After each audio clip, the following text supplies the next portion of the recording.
Pak Anies pun seperti namanya sangat manis. Debat pun banyak yang menyangka seperti rapat karena terlalu banyak kata sepakat. Yang saya ingin tanyakan di sini bukan lebih kepada substansi tapi strategi.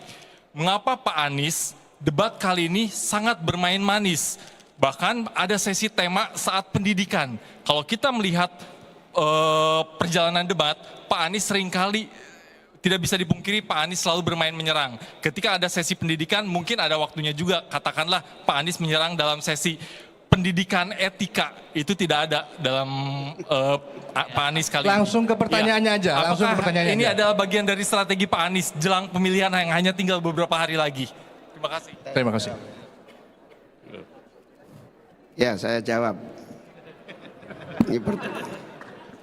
Debat ini kan yang paling penting adalah tujuannya. Saya setuju dengan calon presiden saya, insya Allah presiden 2024.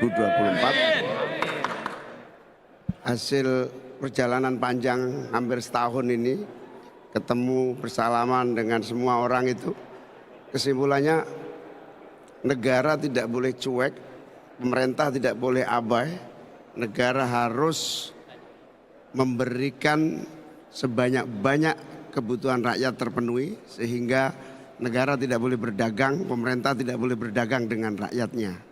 Nah, itu clue pertamanya. Clue yang kedua, kesimpulan debat ini coba renungkan sampai malam nanti. Pak Prabowo, Pak Ganjar, dua-duanya sudah bergeser, setuju perubahan.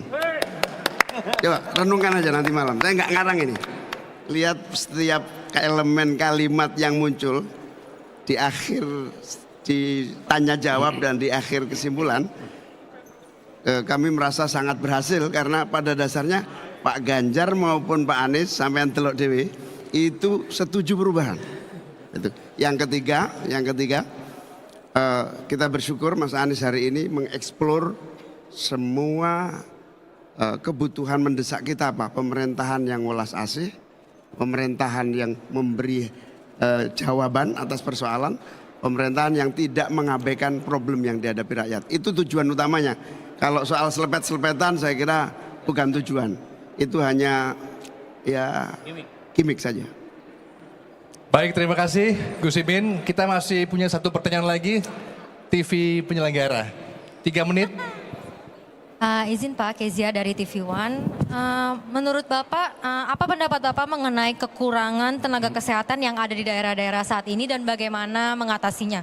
Menurut versi dari Paslon 01, seperti apa? Terima kasih. Ini pertanyaan panel debat lagi. Gini, ketika kita berbicara tentang kekurangan, maka pada saat yang bersamaan kita menyaksikan kelebihan. Jadi harus memperhatikan distribusi yang merata. Tempat yang kelebihan dibuat regulasinya agar bisa mengisi tempat yang kekurangan. Jadi meskipun kita nanti harus lihat per bidang, per spesialisasi, itu harus lihat datanya. Tapi intinya adalah kita menginginkan dua, soft infrastrukturnya, tenaga medisnya, dan hard infrastrukturnya, fasilitas kesehatannya, dua-duanya harus merata. Prinsipnya itu kira-kira.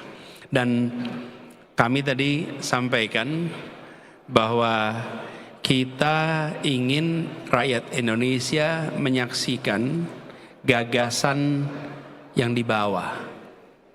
Dan gagasan inilah yang rasanya tadi kami sampaikan semaksimal mungkin dipahami dengan baik oleh rakyat Indonesia yang menonton debat tadi. Baik, terima kasih Pak Anies dan juga Gus Imin beserta